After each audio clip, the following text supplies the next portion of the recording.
ان اللہ وملائکتہ یصلون علی النبی یا ایہا الذین آمنوا صلوا علیہ وسلموا تسلیما اللہم صل وسلم وبارک علی سیدنا محمد وعلی آلہ واصحابہ وازواجہ وذریتہ اجمعین بقدر حسنہ ونورہ وجمالہ وکمالہ۔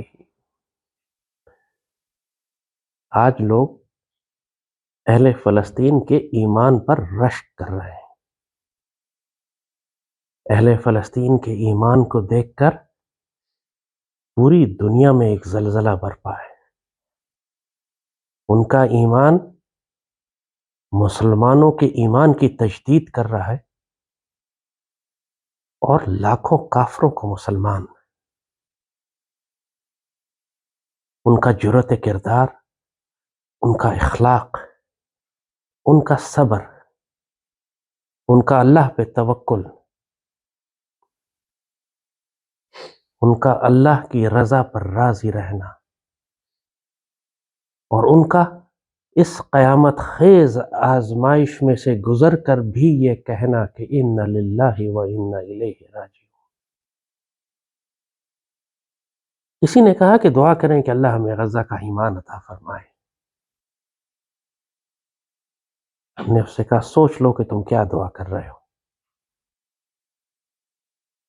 یہ غزہ کا ایمان اللہ خیرات میں نہیں دیتا، انعام میں دیتا ہے۔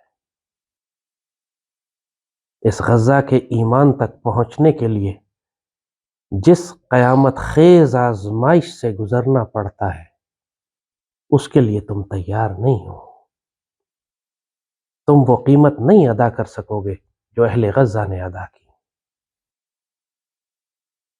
اللہ جب فرماتا ہے کہ میں تم کو آزماؤں گا جان و مال کے خوف سے، اولاد کے نقصانات سے، مال کے، ثمرات کے، کاروبار کے، جان کے، زندگی کے، میں آزما کے دیکھوں گا تم کو۔ پھر اللہ فرماتا ہے فبشر الصابرین اذا اصابتہم مصیبہ، تو بشارت دے دو ان صبر کرنے والوں کو کہ جن کو جب اللہ آزمائش میں ڈالتا ہے تو وہ ماتم کرنے کے بجائے صبر اور شکر سے کہتے ہیں ان للہ و انا الیہ راجعون۔ ان کو تمہارا رب سلام کرتا ہے، علیہم صلوات من ربہم، ان کے اوپر رب کا سلام ہے، ان کو رب سلوٹ کرتا ہے۔ مقام دیکھیں کہ یہ وہ مقام ہے کہ جس کو رب یہ کہتا ہے کہ ان کا علیہم صلوات من ربہم، ان پہ رب کی طرف سے رحمت عطا ہوتی ہے، سکون عطا ہوتا ہے۔ آج اللہ نے تم کو یہ بات دکھا دی ہے کہ جنگ کرنے کے لیے صرف ہتھیار اور تربیت نہیں چاہیے، ایک روحانی قلب بھی چاہیے کہ جو ان آزمائشوں پر صبر کر سکے۔ اللہ فرماتا ہے قرآن میں کیا تم لوگوں نے یہ سمجھ لیا ہے کہ یہ کہہ کر چھوڑ دیے جاؤ گے کہ ایمان لائے اور آزمائے نہ جاؤ گے؟ آزمائے تو تم جاؤ گے،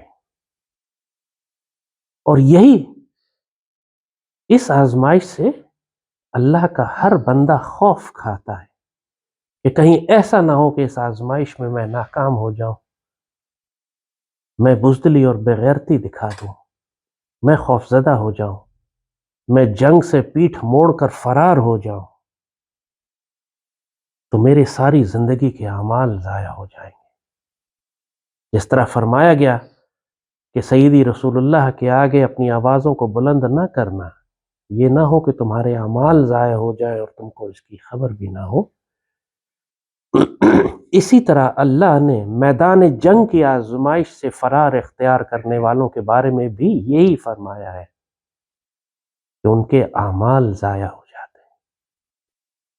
گناہ کبیرہ میں سے ہے کہ انسان میدان جنگ سے پیٹھ موڑ کر فرار ہو جائے اور سیدی رسول اللہ کی امت کو تنہا چھوڑ دے جہاں پر جان و مال کی قربانی دینی تھی۔ سورہ احزاب قرآن پاک میں بہت تفصیل سے اس سارے ماحول اور حالات کو بیان فرماتی ہے جو آج آپ اہل غزہ کے ساتھ دیکھ رہے ہیں۔ اس وقت بھی سیدی رسول اللہ کی سنت مبارک میں آپ کو یہ احزاب کی مثال ملتی ہے۔ احزاب غزوہ خندق ہمارے ہاں اس کو کہتے ہیں، قرآن میں اس کو غزوہ احزاب کہا جاتا ہے، اور احزاب کا مطلب ہے فوجیں، حزب، ایک گروہ ہے، احزاب فوجیں۔ اس وقت بھی یہی ہوا تھا کہ پورے عرب کے قبائل اور مختلف فوجیں آ کے اکٹھی ہو کے انہوں نے مدینے کو گھیر لیا تھا، کوئی راستہ نہیں چھوڑا تھا نکلنے کا، جیسے آج اہل غزہ کے ساتھ ہوا، چاروں جانب سے گھیر لیے گئے تھے۔ اور پوری سورہ احزاب اللہ نے قرآن میں اسی حوالے سے نازل فرمائی، اور سورہ احزاب میں جو کچھ اللہ نے لکھا ہے آج اپنی آنکھوں سے آپ غزہ میں اور غزہ کے اطراف میں دیکھ رہے ہو۔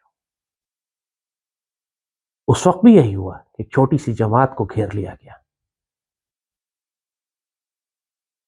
آپ کو یاد ہے نا وہ واقعہ کہ سیدی رسول اللہ نے خندق کھود لی تھی مدینے کی حفاظت کے لیے، اور مسلمان اس خندق کے اندر اپنے آپ کو محصور کر کے بیٹھ گئے تھے۔ ساری رسد دنیا سے کاٹ دی گئی تھی، کوئی سپلائیز باہر سے نہیں پہنچ رہی تھیں جیسے آج اہل غزہ کے ساتھ ہو رہا ہے، کوئی امداد باہر سے نہیں آ رہی تھی، کوئی فوج باہر سے نہیں آ سکتی تھی، کوئی مدد پہنچانے والا کوئی نہیں پہنچ سکتا تھا۔ اسی طرح معاشی تکلیف اور مشکلات بڑھنا شروع ہو گئیں، مدینے کی معیشت تباہ ہو گئی، خوراک ختم ہو گئی۔ یہاں پہ سیدی رسول اللہ نے اپنے پیٹ پر 2 پتھر باندھے تھے، یہاں پر صحابہ اپنے پیٹ پہ پتھر باندھتے تھے، اور دشمن نے اس بری طرح گھیر لیا تھا کہ اللہ تعالیٰ قرآن میں فرماتا ہے کہ مومنین کو زلزلوا زلزالا شدیدا، ایک شدید زلزلے کی طرح ہلایا گیا۔ آج جس طرح اہل غزہ کو ہلایا جا رہا ہے، آج جس طرح وہاں ہم اپنے گھروں میں عافیت اور آرام سے رہتے ہوئے اپنے بچوں کے ساتھ اپنی چھت کے نیچے سکون اور اطمینان سے سوچ بھی نہیں سکتے، خواب میں بھی اس احساس کو محسوس نہیں کر سکتے جو اہل غزہ کے مسلمان اس وقت محسوس کر رہے ہیں۔ ان کے اوپر تقریباً 3 ایٹم بم گرائے جا چکے ہیں۔ صرف ذرا رک کے سوچو کہ اس کا مطلب کیا ہے۔ جن ایٹم بموں نے ہیروشیما اور ناگاساکی کو تباہ کیا تھا، اس طرح کے 3 ایٹم بم اس چھوٹے سے غزہ پہ گرائے جا چکے ہیں۔ ہزاروں کی تعداد میں خوفناک بم ان کے گھروں کے اوپر، اور 50,000 سے زائد مسلمان عورتیں، بچے، معصوم، بے گناہ اپنے گھروں کے ملبے تلے دب گئے، نکالے بھی نہیں جا سکے، ان کی تو قبریں بھی نہیں ہوں گی، وہی ملبہ ان کی قبر ہے، نہ جانے کتنے اندر زندہ کتنے عرصے تک رہے ہوں گے، پھر جان نکلی ہوگی ان کی۔ اس قیامت خیز ماحول میں بھی وہی کیفیت ہے جو قرآن غزوہ احزاب میں بتاتا ہے کہ جب کلیجے اچھل کر حلق میں آ رہے تھے، اور یہاں پہ پھر اللہ نے اہل ایمان کی اور منافقین کے کیفیتیں اور فرق بتایا کہ جب منافقین نے یہ مشکلات دیکھی، جب منافقین نے یہ دیکھا کہ چاروں طرف سے فوجیں آ گئی ہیں ہم سے مقابلہ کرنے کے لیے، تو بے شرمی اور بے حیائی سے، بے غیرتی سے، کفر سے اور نفاق سے کہنے لگے کہ اللہ اور اس کے رسول نے تو ہم سے جھوٹا وعدہ کیا تھا، نعوذ باللہ، ہمیں تو مروا دیا۔ اس کا مفہوم ہے کہ ہمیں مروا دیا یہاں لا کے، اور وہ فرار کا راستہ اختیار کرنے لگے، بہانے بنانے لگے، ہمارے گھر کمزور ہیں، ہمارے گھر کھلے ہوئے ہیں، گھروں کی حفاظت کرنے والا کوئی نہیں، معیشت کمزور ہے۔ آج یہ سارے بہانے تم سن رہے ہو پوری امت میں، وہی الفاظ دہرائے جا رہے ہیں۔ تو اللہ فرماتا ہے انہیں کوئی مشکل نہیں تھی، ان کے کوئی گھروں کو مسئلہ نہیں تھا، صرف یہ جنگ سے فرار اختیار کرنا چاہتے تھے کہ ان کے دلوں میں مرض تھا، ان کے دلوں میں بیماری تھی، ان کے وجود میں نفاق تھا، اور یہ جنگ سے بھاگنا چاہتے تھے۔ اور اللہ نے فرمایا کہ جب دشمن چاروں طرف سے دشمن نے گھیر لیا تو یہ پھٹی پھٹی آنکھوں سے سیدی کو دیکھتے تھے جیسے ان کے اوپر موت طاری ہو چکی، ان پر خوف اور دہشت کا یہ عالم تھا۔ اور جب اللہ نے وہ فوجیں ہٹا دیں تو یہ تیز تیز اپنی زبانیں چلانے لگے کہ دیکھا ہم تو تمہارے ساتھ تھے، اور ہم نے کتنا اچھا تمہارے ساتھ، ہم تو فلسطینیوں کے ساتھ کھڑے تھے، اور ہم نے تو ہر وقت فلسطینیوں کے ساتھ ہیں، اور مشکل ہے اور کوئی پریشانی ہے تو ہمیشہ ہم ان کی اخلاقی اور سفارتی امداد اور جاری رکھیں گے۔ لیکن جب احزاب نے گھیرا ہوا تھا تو ان کے اوپر موت کا خوف طاری تھا، ان کی زبانیں نہیں چل رہی تھیں۔ آج دیکھو مسلمان حکمرانوں کا کیا حال ہے، آج جب احزاب نے ایک چھوٹی سی سیدی رسول اللہ کی جماعت کو گھیر لیا تو ان کے اوپر موت کی غشی طاری ہے، بہانے بنا رہے ہیں کہ ہماری معیشت خراب ہو جائے گی، ہمارے گھر کھلے ہوئے ہیں، ہمارا ملک محفوظ نہیں ہے، ہم مدد نہیں کر سکتے، ہمیں مشکل ہے، ہمیں پریشانی ہے، پھنسوا دیا، مروا دیا، کیا ضرورت تھی حملہ کرنے کی، اسرائیل کو چھیڑنے کی، دشمن کی فوجیں جمع ہو گئی، امریکن ایئر کرافٹ کیریئرز آ گئے، اب ہم کیسے لڑیں گے؟ واللہ یہ الفاظ اللہ نے بالکل ان کی کیفیت سورہ احزاب میں اللہ نے اسی طرح بیان فرمائی، اور پھر وہاں پر اللہ نے ان منافقین کی اور ان کے آنے والا ان کے اوپر جو عذاب ہے وہ اللہ نے بھی بیان فرمایا کہ واللہ کہ ان کے اعمال ضائع ہو گئے، حبطت اعمال کی بات ہے، ان کے اعمال ضائع کر دیے اللہ نے اس منافقت کی وجہ سے جو کفر اور نفاق ان کے دلوں میں تھا۔ میدان جنگ بہت زبردست کسوٹی ہوتا ہے، انسان کے وجود میں جو کچھ اس نے چھپایا ہوتا ہے وہ نکل کر سامنے آ جاتا ہے۔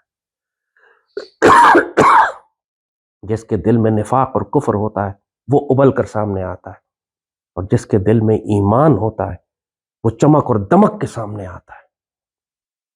یہیں اللہ پھر اہل ایمان کی اور مومنین کی صفات بھی بتاتا ہے غزوہ احزاب میں، کہ جب ان کو کہا گیا کہ تمہارے خلاف دنیا کی فوجیں جمع ہو گئی ہیں تو انہوں نے بڑے فخر سے اور بڑے ادب سے فرمایا کہ واللہ یہی وہ ہے جس کا وعدہ ہم سے اللہ اس کے رسول نے فرمایا تھا، یہی وہ کامیابی ہے جس کا وعدہ ہم سے اللہ اور اس کے رسول صلی اللہ علیہ وآلہ وسلم نے فرمایا تھا۔ ان کے ایمان میں اضافہ ہوتا ہے اور وہ اللہ کے آگے مزید جھک جاتے ہیں، وہ اللہ کے آگے اور عاجز ہو جاتے ہیں، اللہ ان کے ایمان میں اضافہ فرماتا ہے، اور اللہ پھر ان کی مدد کرتا ہے ایسی جنود سے، ایسی فوجوں سے جن کو تم جنود لم تروہا، جو تمہیں نظر نہیں آتی۔ یہ وہ لوگ ہوتے ہیں جن کو اللہ ملائکہ سے جن کی مدد کرتا ہے، اور صرف اللہ نے ملائکہ کا لفظ نہیں استعمال کیا، جنود لم تروہا، کائنات کی ہر چیز اللہ کی فوجوں میں سے ہے، چاہے اللہ چڑیاں بھیجے، ابابیل بھیجے، چاہے اللہ ہوا بھیجے، چاہے طوفان بھیجے، چاہے زلزلہ بھیجے، یہ سب اللہ کے جنود ہیں، اللہ کی فوجیں ہیں جن سے اللہ کام لیتا ہے قوموں کو تباہ کرنے کے لیے، دشمنوں کے خلاف لڑنے کے لیے۔ اللہ نے یہاں احزاب میں بھی جنود لم تروہا کا ذکر کیا، اور بہت بڑی روحانی طاقت کا اللہ ذکر فرماتا ہے کہ اللہ نے کافروں کے دلوں میں رعب ڈال دیا۔ یہ رعب ایک روحانی طاقت ہے، جو دشمن کے دلوں میں جب رعب پڑ جاتا ہے تو تمام تر ہتھیاروں اور وسائل اور تربیت اور F-16 اور ٹینکوں اور ایئر کرافٹ کیریئر کے باوجود اس کے دل میں خوف اور دہشت ہوتی ہے، اور اللہ اگر مسلمانوں کے دلوں سے رعب نکال دے دشمنوں کا، اور ان کے دلوں میں اللہ سکینت اور سکون نازل فرما دے اور ان کے دلوں کو مضبوط کر دے، قدم ان کے جما دے، ثبت اقدامکم، اللہ ان کے قدم جما دے، تو یہ اتنی بڑی تائید ہوتی ہے اللہ کی طرف سے۔ آج آپ اپنی آنکھوں سے اس کا مشاہدہ دیکھ رہے ہیں کہ یہودی فوجیں پوری دنیا کی طاقت کے باوجود ان پر جو دہشت طاری ہے مجاہدین کی، جس طریقے سے وہ میدان جنگ سے فرار ہوتے ہیں، یہ بے سر و ساما مجاہد کالج اور یونیورسٹیز کے لڑکے جو کسی باقاعدہ فوج سے تربیت یافتہ نہیں ہیں، وہ صرف غزہ کی بھٹی میں پکائے گئے ہیں، ان کے سامنے پوری دنیا کی احزاب جمع ہو گئی ہیں، اور جب ان سے کہا جاتا ہے کہ ہم زیادہ طاقت لے کر آ رہے ہیں تو ان کے ایمان میں اور ان کے عزم میں اضافہ ہو جاتا ہے، اور وہ کہتے ہیں کہ واللہ یہی ہے جس کا وعدہ اللہ نے ہم سے کیا تھا، یا ہم غازی ہوں گے یا ہم شہید ہوں گے۔ لوگ سمجھتے ہیں کہ اہل غزہ تکلیف میں ہیں، واللہ وہ ہم سب سے اچھے ہیں، وہ ہم سب سے اچھی حالت میں ہیں، اللہ نے ان کو سعادت کی زندگی عطا فرمائی ہے، اور جب وہ مرتے ہیں تو وہ شہادت کی موت پاتے ہیں، اور اعلیٰ ترین شہادت کی موت اللہ نے ان کو دی ہے۔ انسان ساری زندگی عبادات کرتا رہے، حج اور روزے رکھتا رہے، ساری زندگی صدقہ خیرات کرتا رہے، ان غزہ کے بچوں کی ایک رات کے اجر کے برابر نہیں پہنچ سکتا، جس کے جسم کے ٹکڑے اڑے ہوئے ہوں، خاندان تباہ ہو گیا ہو،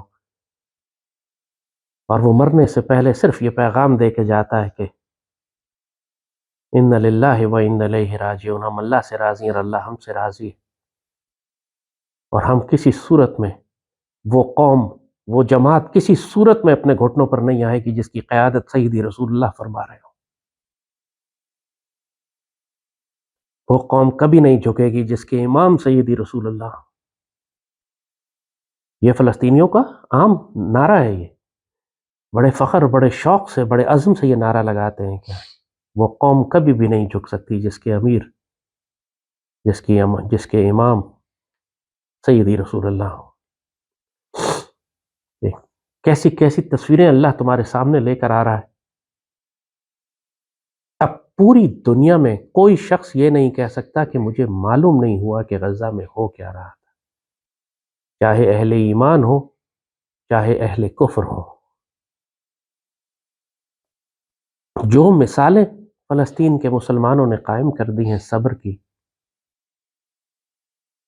اللہ پہ توکل کی، جرأت اور شجاعت کی، آسان نہیں ہے۔ یہ کہنے کی بات ہے کہ اپنی اولاد کو اپنے ہاتھوں کفن میں لپیٹ کر قبر میں اتار دو، اور وہ بھی اولاد بھی جوان نہیں، معصوم پھول جیسے بچے، ابھی تو ان کی زندگی شروع ہی ہوئی تھی۔ اس وقت تو تم سب ماں باپ ہو جو جانتے ہو کہ چھوٹی سی اولاد تمہارا جگر کیسے کھینچ لیتی ہے، وہ کیسے پیار سے اپنی چھوٹی سی گڑیا، اس کے بالوں میں دوست نے کھجور کے درخت بنائے ہوئے تھے، اور اس کی آنکھیں بند، اور وہ اس کو پیار کر کے کہتا ہے یہ میری روح ہے، میری روح کی بھی روح ہے۔ لیکن اس کے چہرے پہ کتنا سکون تھا، ایک شکایت نہیں تھی اس کی زبان پر، دل میں اس کے سکون تھا، جگر پھٹ رہا ہوگا اس کا، لیکن کتنے ادب اور احترام سے، اور اللہ کے ادب میں، سیدی رسول اللہ کی سنت میں، جس طرح سیدی نے اپنے بیٹے سیدنا ابراہیم کو اللہ کے حوالے فرمایا تھا، آپ گود میں لے کر بیٹھے ہوئے تھے، آپ کی آنکھوں سے آنسو جاری تھے، اور صحابہ نے پوچھا کہ سیدی آپ بھی روتے ہیں؟ فرمایا دل دکھی ہوتا ہے، بہت تکلیف ہوتی ہے، لیکن زبان صرف اللہ کا شکر ادا کرتی ہے۔ کتنے پیار سے اس نے اپنی اس گڑیا کو کفن میں لپیٹ دیا، بلکہ کہتا بھی ہے کہ یہ تو کفن کے لیے بہت چھوٹی ہے، اس کو کس لیے اتنا بڑا کفن کس لیے دے دیا ہے اس کو، تو چھوٹی سی گڑیا ہے بالکل۔ کیسی کیسی مائیں ہیں جو اپنے بچوں کو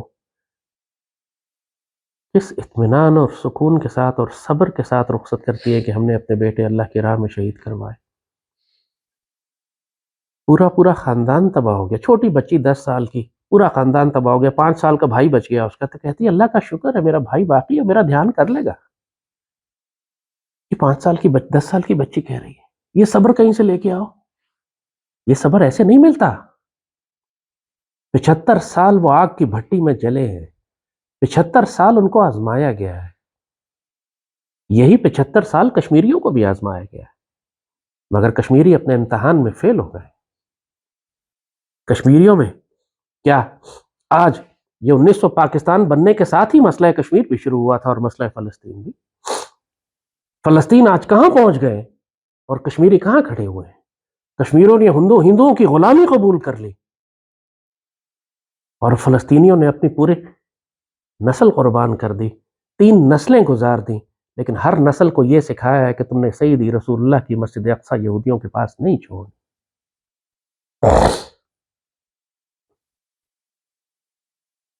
75 سال کی آگ کی تپش نے پکا کر یہ قوم پیدا کی ہے جو آج آپ دیکھ رہے ہیں۔ یہ وہ نسل نہیں ہے جو آسائشوں میں پلی ہو، یہ وہ نسل نہیں ہے جو ایئر کنڈیشن کمروں میں زندگیاں گزارتی ہو، یہ وہ نسل نہیں ہے جو لگژری کارز میں بیٹھتی ہو، یہ وہ نسل نہیں ہے جو سارا دن ویڈیو گیمز کھیلتی ہو، یہ وہ نسل نہیں ہے جو اپنے گھر کی ہر چیز لگژری لیتی ہو۔ پاکستانی قوم کی حالت دیکھو، چاہے گھر ہو یا گاڑی، ان کو ہر چیز لگژری چاہیے۔ اقبال بابا نے اس وقت فرمایا تھا تیرے صوفے ہیں ایرانی، تیرے صوفے ہیں افرنگی، تیرے قالین ہیں ایرانی، لہو مجھ کو رلاتی ہے جوانوں کی تن آسانی۔ یہ مسلمان قوم کے نوجوان نسل جو آج ہماری بن چکی ہے، یہ ایک مرغی ذبح نہیں کر سکتے۔ انہوں نے کبھی مرغی کا خون نہیں دیکھا، بکرے کا خون دکھاؤ تو ان کو الٹی آ جاتی ہے۔ ان سے یہ توقع کی جائے کہ جو آنے والی آزمائش آنے والی ہے قوم کے اوپر اور اس امت کے اوپر، یہ اس میں چٹان کی طرح کھڑے ہوں گے؟ یہ نہیں کھڑے ہو سکیں گے۔ مگر غزہ کے بچے 4 4 سال کا بچہ ابھی وہ مشکل سے چلنا سیکھا ہے، مائیں اس کو گھروں سے نکال دیتی ہیں، سڑک پہ جاؤ اور اسرائیلی ٹینکوں پر پتھر مار کر آؤ، بیچ میں مرکاوا ٹینک گھوم رہا ہوتا ہے اور چاروں طرف اس کے 4 4 سال کے بچے پتھر مار رہے ہیں اس کو۔ نہ ماؤں کو خوف ہے، نہ ان بچوں کو کوئی خوف ہے، ان شیروں کی تربیت ایسے کی جاتی ہے۔ کسی نے کہا کہ میں فلسطین کے بچے گود لینا چاہتا ہوں، اتنے یتیم ہوں گے۔ ایک فلسطینی نے بڑا غیرت کا جواب دیا، کہتا ہم اپنے بچے گود نہیں دیتے کسی اور کو، اگر اس کا پورا خاندان تباہ ہو جائے گا تو جو خاندان کا فرد بچا ہے وہ اس کو پالے گا، نہیں تو پھر دور کے رشتہ دار پالیں گے، نہیں تو پھر دوست پالیں گے، نہیں تو پھر دوستوں کے دوست پالیں گے، نہیں تو پھر ریاست پالے گی، لیکن یہ فلسطین کا کوئی بچہ کسی اور کو گود نہیں دیا جائے گا، کیونکہ جب ان کی تربیت ہم کریں گے تو ہم اس کو بتائیں گے کہ تم نے مسجد اقصی آزاد کرانی ہے، تم نے ان یہودیوں کو یہاں سے نکالنا ہے، تمہارے ماں باپ کو ان یہودیوں نے قتل کیا تھا، تم نے انتقام لینا ہے، تم سیدی رسول اللہ کی امت کے محافظ ہو، ہم یہ سکھائیں گے اس کو۔ اور یہ حقیقت ہے کہ اگر ہم فلسطین کا کوئی بچہ پاکستان لے کر آ گئے تو ہم اس کو اسی طرح ہلاک کر دیں گے، اس کی روح کو اسی طرح مار دیں گے جیسے ہم نے اپنی نسل کے بچوں کو ہلاک کیا ہے۔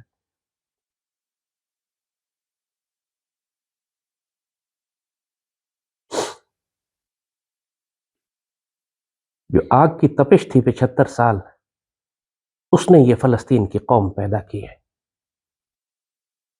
انہوں نے 75 سال تک اللہ سے کیے ہوئے وعدے کو پورا کر دکھایا۔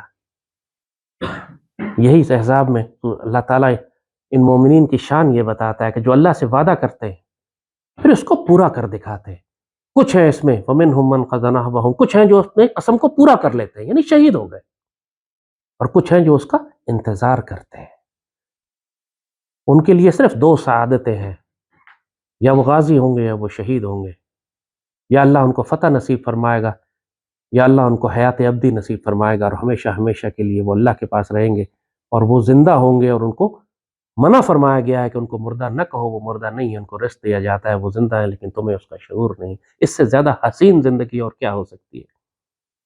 اور انہی شہیدوں کے بارے میں سیدی نے فرمایا تھا کہ یہ میدان جنگ کے شہید جب میدان پہنچیں گے جنت میں جو بھی پہنچے گا جنت سے نکلنا نہیں چاہے گا، لیکن یہ شہید ضد کریں گے اللہ سے کہ مالک ہمیں دنیا میں دوبارہ بھیج، ہم تیری خاطر پھر لڑیں، پھر شہید ہوں، پھر واپس آئیں، پھر لڑیں، پھر دوبارہ واپس جائیں، اور دوبارہ لڑیں اور شہید ہوں، پھر واپس آئیں۔ یہ ایسا نشہ ہے اللہ کی راہ میں جہاد کرنا کہ جس کو لگ جائے تو پھر اس شیر کو میدان جنگ سے پیچھے ہٹانا ممکن نہیں ہے۔ وہ شہادت کے بعد بھی اللہ سے درخواست کرتا ہے کہ مجھے دوبارہ بھیج کہ میں جا کے آپ کے میدان جنگ میں سیدی کی امت کا دفاع کروں، دشمنوں پر بڑھ کر حملے کروں۔ ناقابل یقین دلیری اور شجاعت یہ کہاں سے آ رہی ہے؟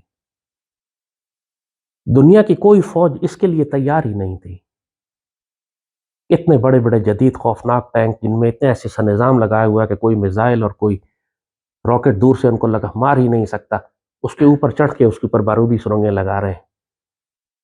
وہ جرأت کردار، وہ اخلاق، قیدیوں کے ساتھ وہ حسن سلوک، کہاں یہودیوں کا کردار کہ عورتوں اور بچوں کو جس بری طرح ذبح کرتے ہیں، قیدیوں کے ساتھ جس طرح ان کے جسموں کے ٹکڑے اڑا رہے ہیں، اس کے مقابلے میں مسلمان مجاہدین کا کردار جن کو یہ دہشت گرد کہتے ہیں، عورتوں بچوں بوڑھوں جن کو اپنے پاس رکھا ہے، اپنے سے بہتر کھلاتے ہیں، اپنے سے بہتر دھیان کرتے ہیں۔ وہ ایک یہودی عورت جس کو انہوں نے آزاد کیا، وہ جاتے جاتے اس فلسطینی مجاہد کا ہاتھ اتنے پیار سے پکڑتی ہے اور اس کو پیار کرتی ہے۔ دنیا حیران، یہودی پریشان کہ یہ ہو کیا گیا ہے کہ اس عورت کو تو ابھی رہا کیا اور یہ مجاہدین کو ہاتھ پکڑ کے پیار کر رہی ہے اور اجازت لے رہی ہے، دعا دے رہی ہے۔ ایک لمحہ لگتا ہے اخلاق سے متاثر کرنے میں۔ دنیا میں لاکھوں لوگ مسلمان ہو چکے ہیں ان کو دیکھ کے، ان کے اخلاق سے۔ امریکیوں اور قرآن میں اللہ نے فرمایا ہے کہ یہ اہل کتاب میں تم دیکھو گے کہ جو اپنے آپ کو عیسائی کہتے ہیں، ان میں تمہیں ملیں گے لوگ ایسے جن کے دل نرم ہیں، ان کے دل ہیں کہ جو اللہ اس کے رسول کے قریب تر ہیں۔ یہودیوں اور عیسائیوں میں اللہ نے فرق بتایا ہے کہ عیسائیوں میں تم کو اہل کتاب میں ملیں گے ایسے لوگ، اچھے لوگ، اور وہی اچھے لوگ جب فلسطینیوں کا صبر دیکھ رہے ہیں، ان کی جرأت اور کردار دیکھ رہے ہیں، اخلاق دیکھ رہے ہیں، اللہ پہ توکل دیکھ رہے ہیں، ایمان دیکھ رہے ہیں، ہزاروں اور لاکھوں کی تعداد میں مسلمان ہو رہے ہیں، قرآن اٹھا رہے ہیں، پڑھ رہے ہیں، ان کی آنکھوں سے آنسو بند نہیں ہو رہے ہیں۔ رات دیکھو پوری دنیا میں اگر فلسطین کے لیے کہ جو سب سے بڑے مظاہرے ہو رہے ہیں تو وہ کافر ملکوں میں ہو رہے ہیں، مسلمان ملکوں میں مظاہرے نہیں۔ 40 دن بہت ہوتے ہیں حجت تمام کرنے کے لیے. آج فلسطین کی جنگ کو آج جب ہم بات کر رہے ہیں تو 47-48 دن ہو چکے ہیں. 40 دن کافی ہوتے ہیں حجت تمام کرنے کے لیے. اب کوئی نہیں کہہ سکتا کائنات میں کہ مجھے معلوم نہیں تھا، مجھے موقع نہیں ملا، مجھے وقت نہیں ملا. اللہ نے اب مہریں لگا دی ہیں. کسی پر ایمان کی مہر لگائی ہے، کسی پر اللہ نے نفاق کی مہر لگائی ہے، کسی پر اللہ نے کفر کی مہر لگائی ہے. کوئی انسان اب یہ نہیں کہہ سکتا. سیدی نے فرمایا کہ جب کوئی برائی کو دیکھو تو اپنے ہاتھ سے آگے بڑھ کر اس کو روک دو. اگر تم ہاتھ سے نہیں روک سکتے تو اس کو زبان سے برا کہو. تم اسرائیل کو بے عزت کرو، تم اسرائیل کے خلاف بات کرو، تم فلسطینیوں کو حوصلہ بڑھاؤ، دشمن کے پروپیگنڈے کو رد کرو. زبان تو ہے نا تمہاری. اور فرمایا اگر وہ بھی نہیں کر سکتے تو دل میں برا سمجھو، لیکن یہ ایمان کا کمزور ترین درجہ ہے. جو آگے بڑھ کر روکنے کا کام ہے یہ حکومتوں کا ہے. سوال ان سے کیا جائے گا. میں اور آپ آگے بڑھ کر نہیں روک سکتے، اختیار نہیں ہے ہمارے پاس. ہم ملکوں کے سربراہ نہیں ہیں، ہم فوجوں کے سپہ سالار نہیں ہیں. آپ سے حساب اس کا نہیں کیا جائے گا، اللہ آپ سے نہیں پوچھے گا اس کا. لیکن اللہ آپ سے یہ ضرور پوچھے گا کہ تمہیں میں نے زبان تو دی تھی، قلم تو دیا تھا، بول تو تم سکتے تھے. سیدی نے فرمایا ہے کہ زبان سے برا کہو پھر اسے. آج پوری دنیا میں اگر اسرائیل رسوا ہوا ہے، پوری دنیا میں اگر لوگ مسلمان ہو رہے ہیں، تو یہ بھی ایک ابلاغی جنگ ہے. اسی لیے تو یہودی ان تمام نوجوانوں کو قتل کر رہے ہیں کہ جو اپنی ویڈیوز بنا بنا کر اپلوڈ کر رہے ہیں. انہی کو ٹارگٹ کر کے سب سے پہلے قتل کیا جاتا ہے، کیونکہ یہ پوری دنیا میں یہودی پروپیگنڈے کو تباہ کر رہے ہیں. ظاہر ہے کہ ویڈیوز غزہ والوں نے بنانی ہے، لیکن جس کے اگر آپ کے پاس پہنچی تو وہی سیدی رسول اللہ کی بات تم میں سے جو حاضر ہیں اس بات کو اس تک پہنچا دے جو غیر حاضر ہے.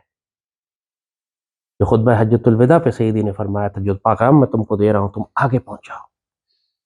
آپ جب ایک پوسٹ کرتے ہیں، آپ ایک ری ٹویٹ کرتے ہیں، جب آپ ایک انسٹاگرام پہ پوسٹ ڈالتے ہیں تو آپ دشمن کو ذلیل کرتے ہیں، آپ غزہ کی جنگ میں شامل ہوتے ہیں.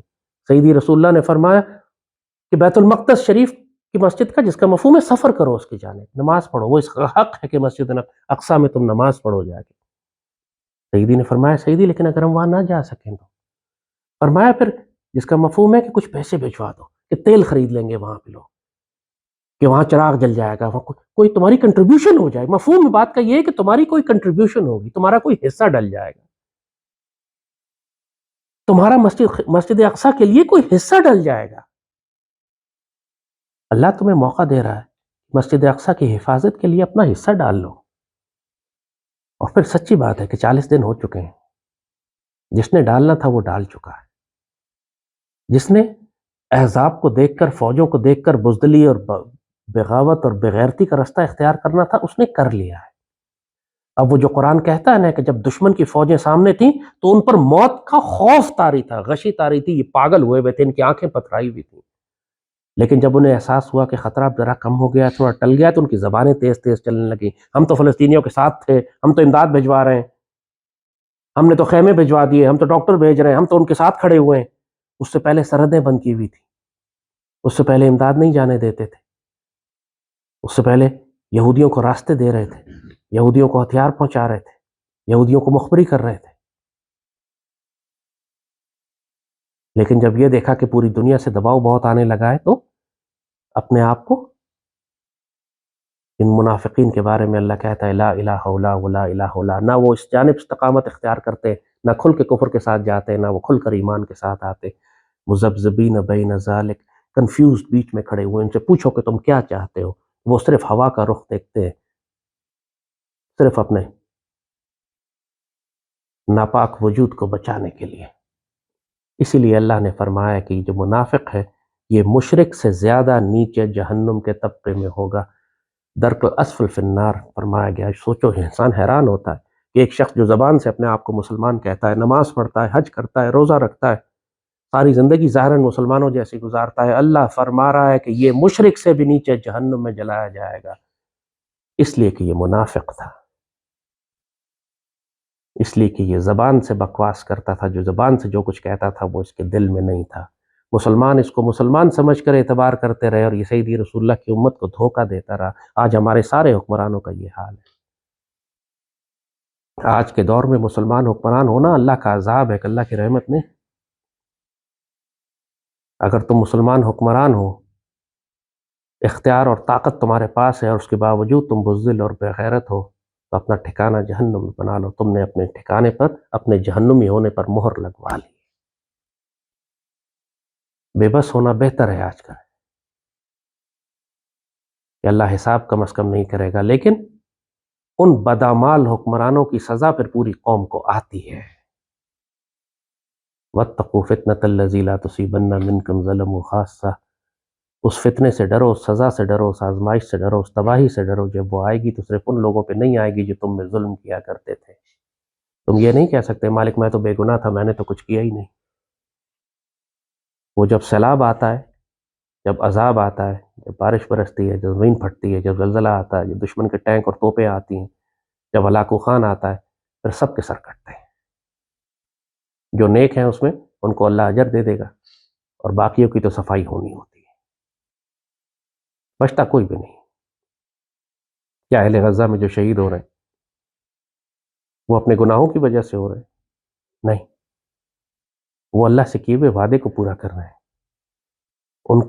انہوں نے جب احزاب کو دیکھا تو ان کے ایمان میں اضافہ ہو گیا۔ پورے غزہ میں آپ کو لاکھوں مسلمان، 20 لاکھ 25 لاکھ مسلمان وہاں پہ، کوئی ایک نہیں ملتا آپ کو جو یہ کہتا اسرائیل سے دوستی کر لو، کوئی ایک نہیں کہتا جنگ روک دو، کوئی ایک نہیں کہتا کہ حماس نے غلطی کی، کوئی ایک نہیں کہتا کہ اچھے خاصے 1 مہینہ پہلے ہم اپنے گھروں میں آباد بس رہے تھے، ہنستا بستا غزہ تھا، پورا شہر تھا، پوری ریاست تھی، ایک طرح سے حکومت تھی وہاں، ریاست تھی، پورا نظام چل رہا تھا 1 مہینہ پہلے، 45 دن پہلے تک۔ آج کھنڈر ہو گیا، وہی 20 لاکھ اپنے ہی گھروں میں ادھر ادھر نکل کے چلے گئے، سارے گھر تباہ ہو گئے، پانی بجلی گیس سب ختم، کھنڈر بنا دیا۔ اس کے باوجود ایک غزہ والا آپ کو نہیں ملتا جو اللہ سے شکوہ کرتا نظر آئے، جو اللہ سے شکایت کرتا نظر آئے کہ ہمارے گھروں سے نکال دیا، کیا مصیبت ہمارے اوپر آ گئی۔ کوئی آپ کو سینہ پیٹتے، ماتم کرتے، زمین پہ لوٹتے نہیں نظر آتا۔ کیسے لوگ ہیں وہ؟ یہ صبر اور یہ ایمان تم کو خیرات میں نہیں ملے گا، یہ اللہ کا احسان ہے جو اللہ صابرین کو دیتا ہے۔ اللہ تمہیں چھوٹی چھوٹی آزمائشوں سے آزمائے گا، تمہارا صبر دیکھے گا، اور جیسے جیسے تم صبر کرتے جاؤ گے مشکلوں، مصیبتوں اور پریشانیوں پر ان للہ و انا الیہ راجعون کہہ کر صبر جمیل کرو گے۔ صرف صبر نہیں کرنا، صبر جمیل کا حکم ہے۔ جو وہ شخص کر رہا تھا جب اس نے اپنی بچی گود میں اٹھائی ہوئی تھی اور اس کو پیار کر کے وہ رخصت کر رہا تھا، جو اس کے چہرے پہ سکون تھا، جو اطمینان تھا، جو اللہ سے رضا تھی، وہ صبر جمیل ہے۔ صبر تمہارا نظر آئے کہ تم صبر کر رہے ہو، یہ نظر آئے کہ تم اللہ کی رضا پر راضی ہو۔ ہمارے پاکستانی معاشرے میں بہت ماتم ہے، بہت ڈرامہ ہے، بہت استغفر اللہ، کفر اور شرک اور منافقت کی آخری حدیں ہیں۔ جنازہ کیا گھر میں آ گیا، چیخے مار مار کے پورا محلہ سر پہ اٹھایا ہوا ہوتا ہے۔ ذرا سی کوئی تکلیف آ گئی تو شکایت اور شکوہ اور ماتم، اور زمین پہ لیٹ رہے، کپڑے پھاڑ رہے، بے شرمی اور بے حیائی کا عالم ہوتا ہے، نہ اپنی عزت کی پرواہ، نہ اپنی ڈگنیٹی اور سیلف رسپیکٹ۔ اور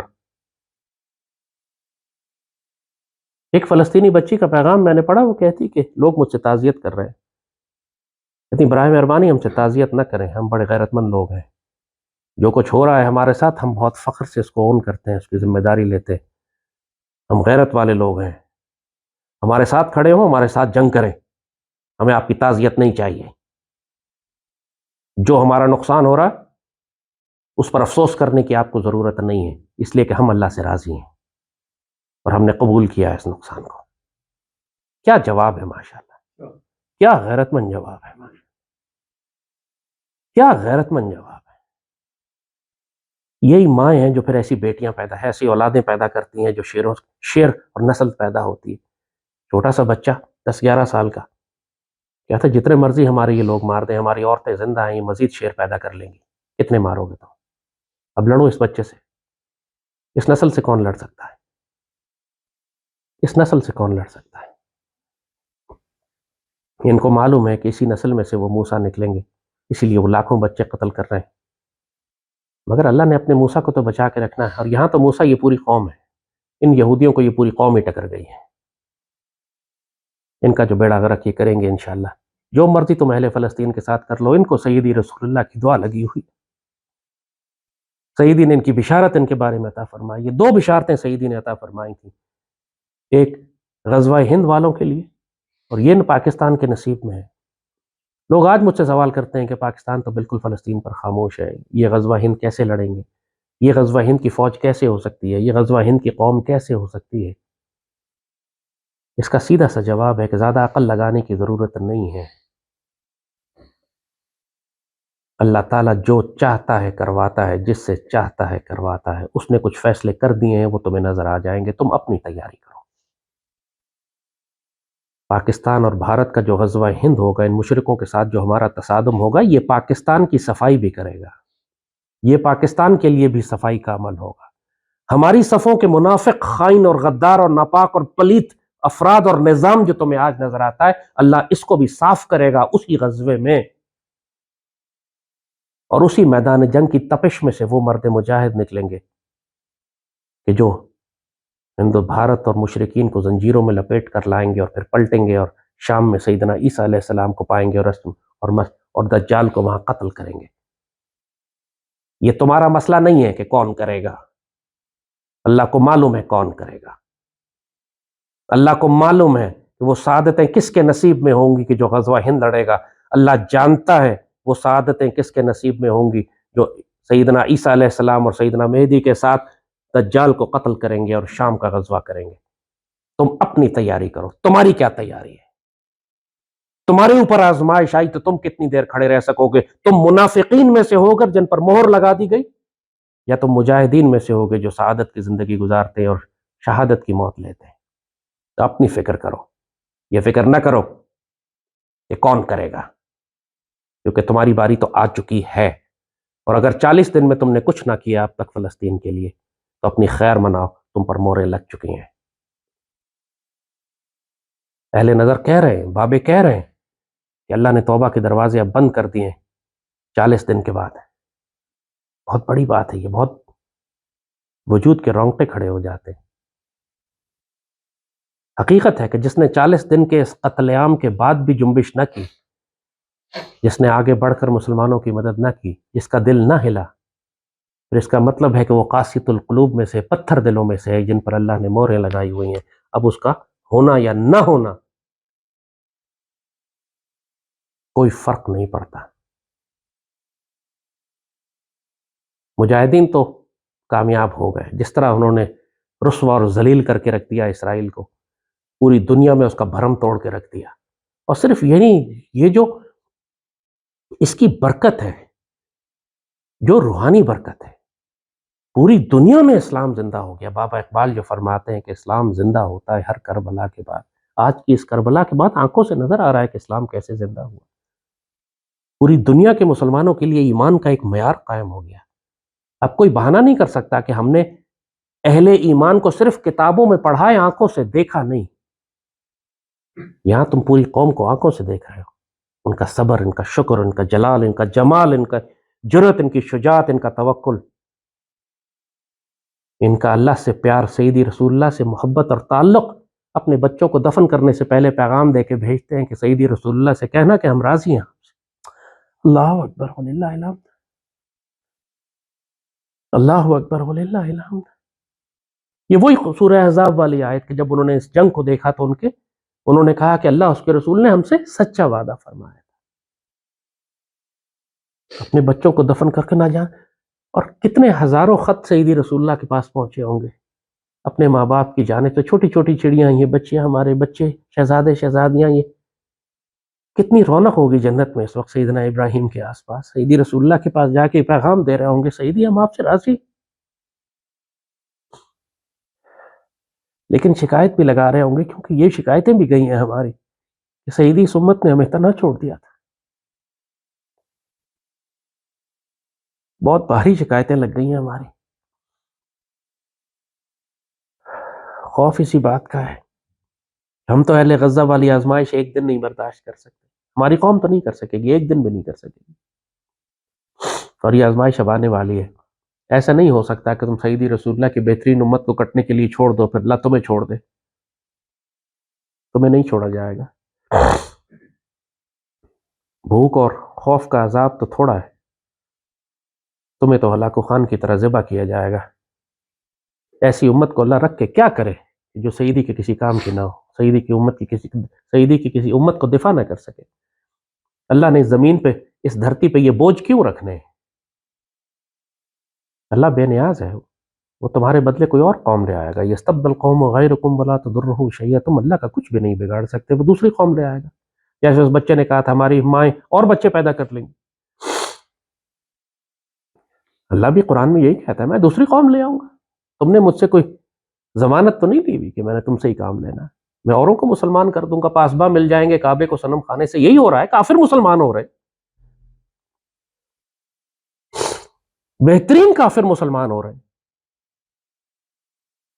تم سمجھتے ہو تم اللہ کے ٹھیکیدار، تم نے ٹھیکہ لیا ہوا ہے اللہ سے، اللہ اور قوم پیدا کر دے گا۔ تم اگر گل سڑ گئے ہو، تم خوفزدہ ہو، تم منافق ہو، تم تعویلیں کر رہے ہو، تمہاری آنکھیں پتھرا گئی ہیں، تمہارے کلیجے اچھل کر حلق میں آ گئے، تم ظنون باللہ ظنونا، تم اللہ کے بارے میں برے برے گمان کرنے لگے ہو، تم یہ کہنے لگے ہو کہ اللہ اس کے رسول صلی اللہ علیہ وآلہ وسلم نے ہم سے جھوٹے وعدے کیے تھے، ہمیں مروا دیا، پھر دفع ہو جاؤ، اللہ کو تمہاری کوئی حاجت نہیں ہے۔ اور اب 40 دن ہو چکے ہیں، 40 دن میں سب کا ایمان واضح کھل کے سامنے ہو چکا ہے۔ اب جو جی رہا ہے اس پر حجت تمام ہے، جس نے 40 دن میں کر لیا اللہ نے اس کا امتحان لے لیا، جو اس نے کیا اب اس پر اس کو نتیجہ نکل چکا۔ کوئی اہل ایمان لکھا گیا، کوئی منافق لکھا گیا، کوئی کافر لکھا گیا،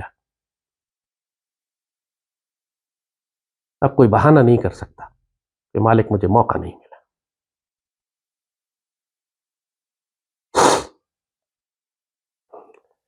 مالک ہم کو سیدی رسول اللہ کی اس جماعت میں شامل فرمانا کہ جب احزاب ان کے سامنے آئیں تو ان کے صبر اور تسلیم میں اضافہ ہو جائے، وہ ادب اور محبت سے یہ کہیں کہ اللہ اس کے رسول صلی اللہ علیہ وسلم نے ہم سے سچے وعدے کیے تھے، یہی وعدہ تھا جو اللہ اس کے رسول نے ہم سے کیا۔ وہ ثابت قدم ہو، صابر ہو، شاکر ہو، میدان جنگ سے پیٹھ پھیرنے والے نہ ہو، بزدل اور بغیرت نہ ہو، سیدی ان پر فخر کر سکے، سیدی کے سپاہی ہوں، سیدی کی تلواریں ہوں، سیدی کے شیر ہوں۔ مالک ہمیں اس جماعت میں شامل فرمانا، ہمیں منافقین سے، بد کرداروں سے، خائنین سے، مشرکین سے محفوظ رکھنا۔ ہمیں اس جماعت میں شامل نہ فرمانا جس پر آپ نے غضب فرمایا اور جو گمراہ ہوئے۔ ہمیں انبیاء، صدیقین، شہداء اور صالحین کے ساتھ رکھنا، ہمارے قدم جما کے رکھنا میرے مالک، ہم پر صبر نازل فرمانا، افرغ علینا صبرا وثبت اقدامنا، اور ہمارے قدم جما کے رکھنا، اور ہماری غلطیاں، کوتاہیاں اور کمزوریاں معاف فرما کے رکھنا میرے مالک۔ واعف عنا واغفر لنا وارحمنا، اور ہم پر رحم فرمانا۔ انت مولانا، ہمارا آپ کے علاوہ کوئی ساتھی، مددگار، دوست، ساتھی نہیں۔ فانصرنا علی القوم الکافرین، اور جب کافروں سے ہمارا تصادم ہو تو ہمیں ثابت قدم رکھنا اور ان کے خلاف ہمیں فتح و نصرت عطا فرمانا۔ وہ جنود ہمارے ساتھ رکھنا جو نظر نہیں آتے، ملائکہ کی تائید اور مدد نازل فرمانا، ہمیں تنہا نہ چھوڑنا میرے مالک۔ ہم کمزور، ہمیں معلوم ہے کہ آزمائشیں آنے والی ہے، ہم نے بہت گناہ اور غلطیاں اور کوتاہیاں کر لی، مگر آپ کسی پر اس کی استطاعت سے زیادہ بوجھ نہیں ڈالتے۔ لا یکلف اللہ نفسا الا وسعها، مگر یہ بھی اللہ فرماتا ہے پھر لہا ما کسبت وعلیہ ما اکتسبت، انسان کے نصیب میں وہی ہوتا ہے جو اس نے کمایا ہوتا ہے، اور اس کے خلاف بھی وہی بدعمالیاں اور گناہ ہوتے ہیں جو اس نے کمائے ہوتے ہیں۔ مالک ہمیں واعف عنا واغفر لنا وارحمنا انت مولانا فانصرنا علی القوم الکافرین، نستغفرک ونتوب الیک ربی، نستغفرک ونتوب الیک۔ یا اللہ اہل غزہ کی مدد فرمانا میرے مالک، یہ درخواست ہے میرے مالک آپ سے، غزہ کا سقوط نہ ہو مالک۔ اب اسرائیل کو پھیلنا نہیں ہے میرے مالک، اب اس کو پیچھے دھکیل۔ یہ غزہ پہلی نشانی ہوگی، اگر غزہ مسلمانوں کے ہاتھ میں رہ گیا تو یہ پہلی نشانی ہوگی کہ اب اسرائیل کے سمٹنے کا وقت آ گیا ہے، اور مسلمانوں کا آغاز، مسلمانوں کا آگے بڑھنے کا وقت ہے۔ اگر غزہ مسلمانوں کے ہاتھ سے نکل گیا تو سمجھ لینا کہ ابھی مسلمانوں کے عذاب اور مار اور پٹائی سزا چلے گی ابھی اور۔ وہ سرفروش تو کامیاب ہو گئے، انہوں نے جس طرح دشمن کو رسوا کر دیا ہے، جس طرح انہوں نے سیدی رسول اللہ کی امت کی حفاظت فرمائی ہے، وہ کامیاب ہو چکے ہیں۔ اب چاہے وہ قاضی ہوں یا شہید، وہ کامیاب ہے۔ لیکن غزہ ایک نشانی ہے۔ اللہ سے دعا ہے مالک غزہ کا سقوط نہ ہونے دینا۔ اللہم صلی وسلم وبارک علی سیدنا محمد وعلی آلہ وصحبہ وسلم۔